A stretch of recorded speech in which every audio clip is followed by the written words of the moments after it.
that we use. Singapore Math does a 3-tier approach. We do a lot of work with manipulatives, and then we move into some pictorial representations, and then that leads us to be better abstract thinkers. We really drill our math facts in first grade. Really getting comfortable with numbers 1 through 30.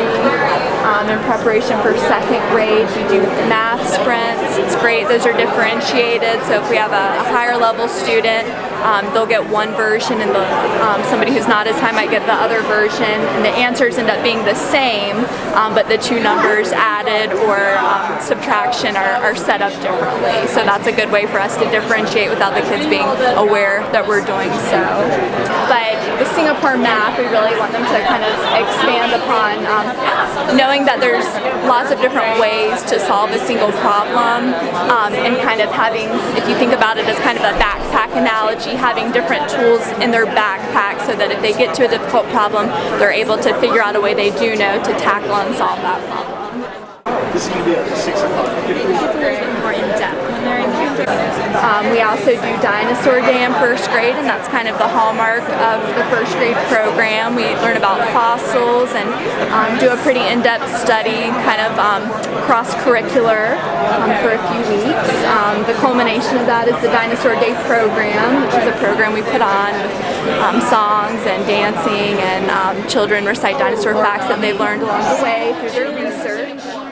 Then to half quarter till With a Lucy Calkins program.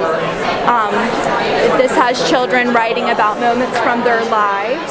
We're not writing about rainbows or leprechauns. We're really kind of focusing on moments that are special and meaningful to us. And we go through, everything from details to sentence structure, really getting them comfortable with writing and getting started on that editing process. In first grade, we start by having them draw pictures of a moment they remember in their lives.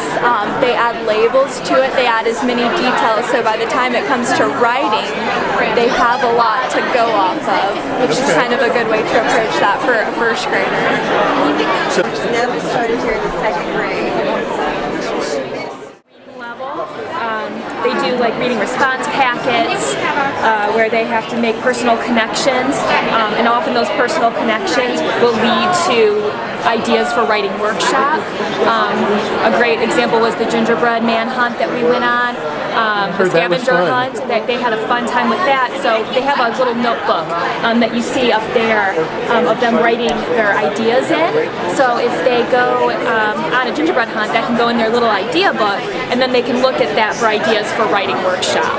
So things that we experience as a class really inform what goes on in writing workshop as well. This is going to be at 6 o'clock. It's a little bit more in depth when they're in here.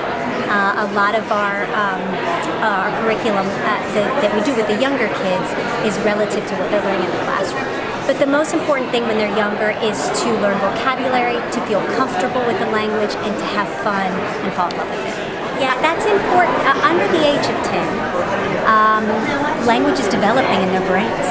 So this is unique in North Cross because we are getting these children when they are developing their language. So it becomes natural to them. They don't even realize that it's a different language.